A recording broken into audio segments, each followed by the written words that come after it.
And BBC Surrey with Danny Pike. Good morning. Let's look at a story making news today. Insurance companies and pension providers have been heavily criticised for charging high commissions and confusing customers who are about to retire. The accusations are made in a report by the Financial Services Consumer Panel, which works alongside the financial watchdog, the FCA. Jennie Kreser is from Sutton and is a pensions law expert at Silverman Shurlicker in the city. Jenny, what do you make of this? So high commissions and confusing customers who are about to retire. That's not good practice, is it? It's a practice that's been going on for some time, I'm afraid. Good morning, Danny. Morning.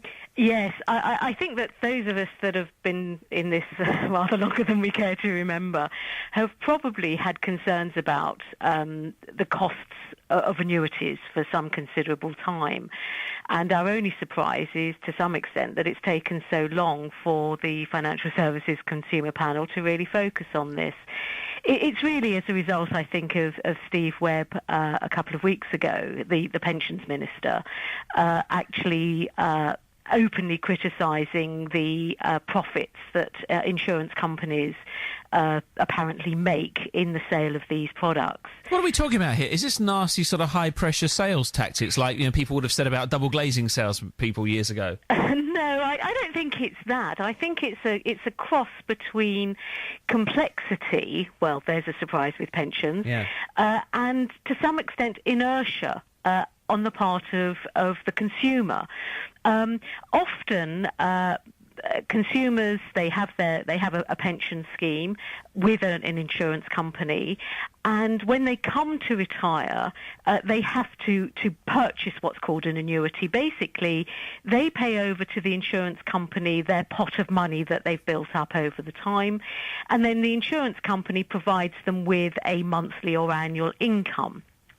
And the problem is that often the consumer either doesn't understand or isn't told that they can go out into the marketplace to try and get a better deal for themselves when buying their annuity.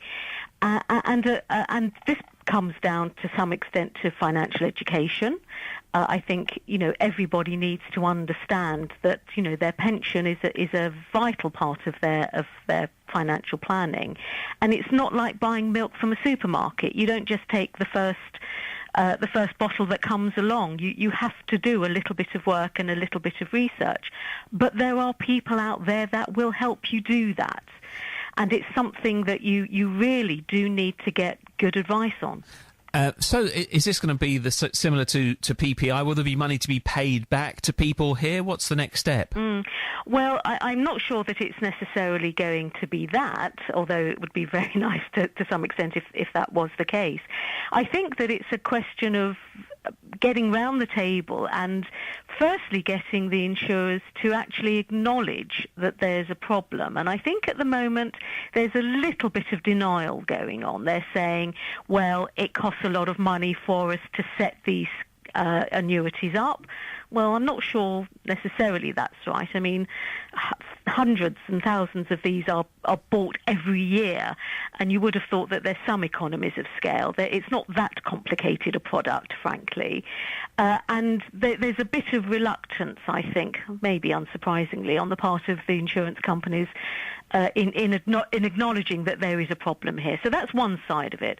I think the other thing is that there has got to be better financial education all round, whether it starts in the schools or whether it is just that people like you in the media actually keep plugging at this and telling people you need to get proper advice. You need to buy the right product at the right time and not just go for the first thing that's kind of shoved at you. So don't be moved by the kind of slick sales patter. Absolutely. Again, like energy bills, unless you change supplier, quite often you can't get the best deal. So you've got to shop around, as with all things. Perhaps if that's something we've learned in the last 5 years, we've learnt well. Absolutely right. Absolutely right. OK, anybody who's concerned, Jenny, what should they do? What should their first... Well, I think the first thing they should do is obviously, to some extent, is to talk to their provider If they get no joy, I mean, it depends what they're worried about, of course. But if they get no joy, then there's always, if they feel that they have been missold something, there's the Financial Ombudsman Service, and they can perhaps contact what's called the FOS, the Financial Ombudsman Service, to see whether they have actually been missold something. But failing that, then if they're coming up to retirement, then they should find a proper authorised financial advisor, an independent financial advisor. Jenny, we'll have to leave it there. Many thanks, though, for that great advice. Jennie Kreser from Silverman Sherlock.